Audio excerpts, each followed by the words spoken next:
is up, y'all? Welcome back to another VIP Reviews. I'm James. Zay. And today, Shabon! Talk about Michael, baby. Let's start off with the positives, man. I ain't gonna lie.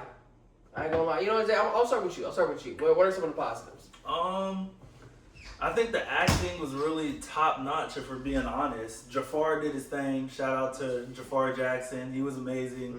Coleman Domingo, obviously, he's an amazing actor. You know, I said that after the movie. He did great. Giuliano, the one who played young Michael, he fucking killed it. No, we gotta say this young man. Keep going. I'm gonna say this young man's real name. Giuliano Valdi. Yep. He was amazing. He did his thing. Lorenz Tate, the little bit that he was in the movie, he did good. And then what was his name? I had his name. The one who played Quincy. He was cool too. I know he's an Insecure, right? I think his name's Kendrick. He did amazing too. So I really think the acting was great. They definitely got that down.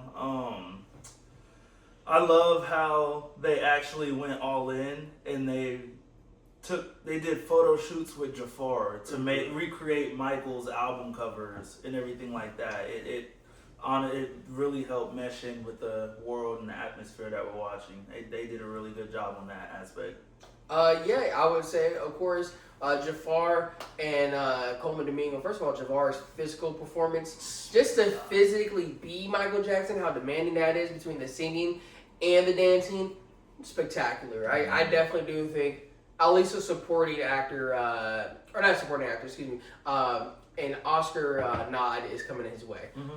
As well as Coleman Domingo too. He was menacing. I loved his scene with Don King. That shit is just, it's so Disney. It's like so super villain-esque. It's like two of the worst people you know conversing with each other, and they ain't up to no good. Just plotting. Yeah, and then of course the young man, Giuliano Valdez, who played young Michael Jackson. There's a scene early on in the movie.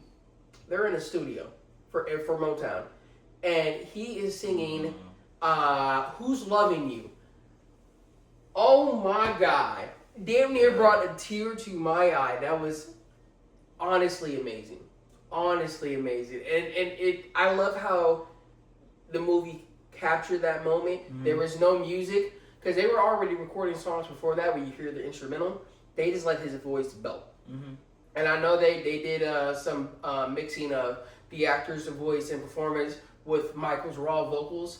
It came out so beautiful, and just the theater's reaction into it. And that's another thing. I saw this movie twice in Dolby and in IMAX. The sound was phenomenal. The feel was phenomenal.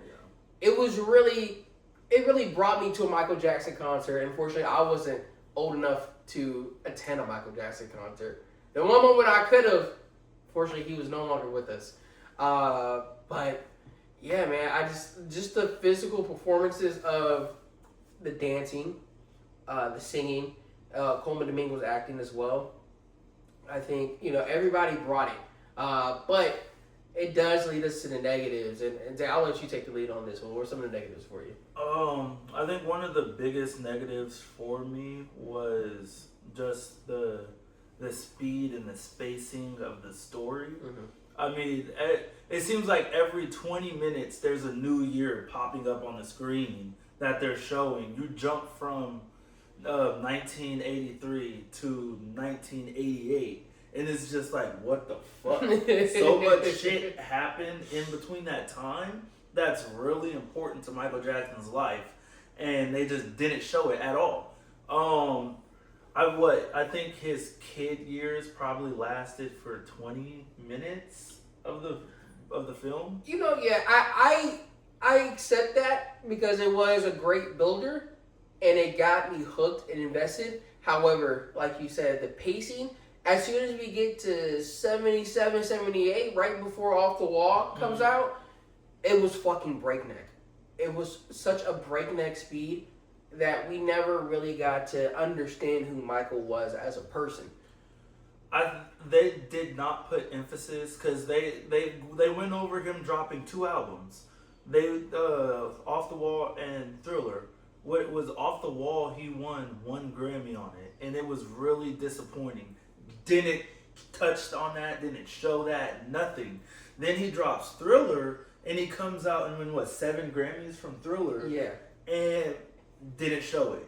There was literally a clip of a montage of different things, and they showed him holding Grammys, and that's all. But I mean, there's something so legendary about the experience of Thriller winning 7 Grammys after being disappointed with just winning 1 for Off the Wall, and his speech that he gave for Thriller after winning the 7th Grammy. Iconic.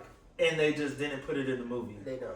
That little clip of him holding the Grammy trophies in the trailer, legit, that's it. There are some scenes in the trailer that is the whole scene in the movie, and that is criminal, I think. But yeah, as you said, with Off the Wall, it almost felt like a footnote, which in the grand scheme of things, what this movie is trying to portray, I would understand.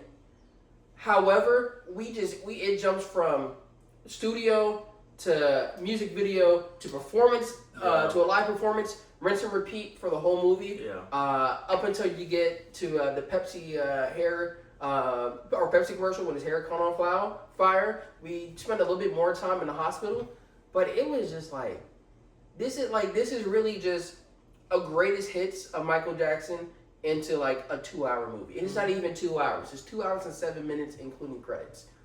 It's the runtime does not do the person of Michael Jackson justice.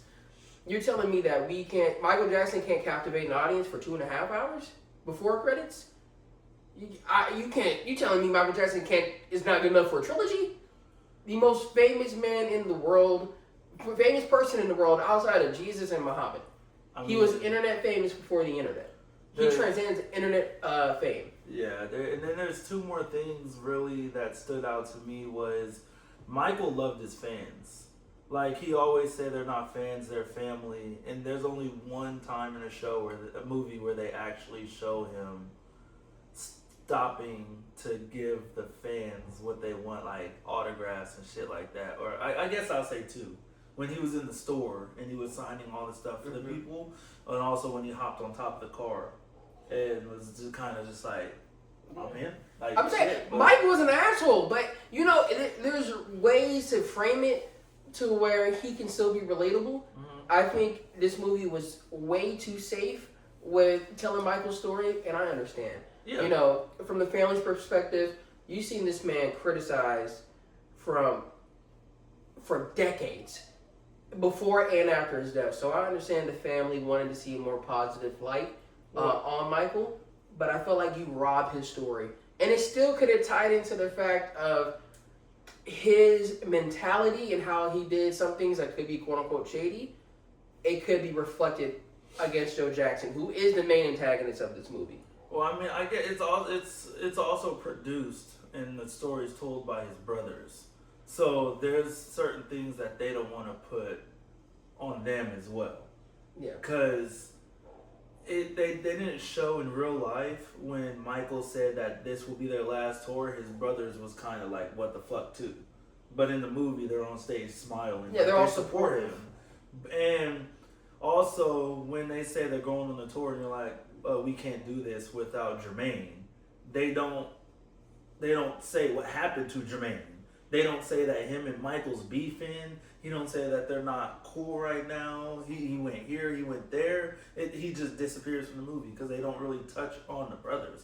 But of course, like I said, the brothers produced it, so they're not going to paint that light with Jermaine that they were beefing. I would say this. Bubbles spends more one-on-one interaction with Michael than his brothers, and Bubbles is barely in the movie. Yeah. Thank God Tito Jackson in the movie had a hat on that says Tito. I wouldn't be able to tell half of them apart. I think Jermaine's actor, they did spot on, and Jackie's actor, they did spot on.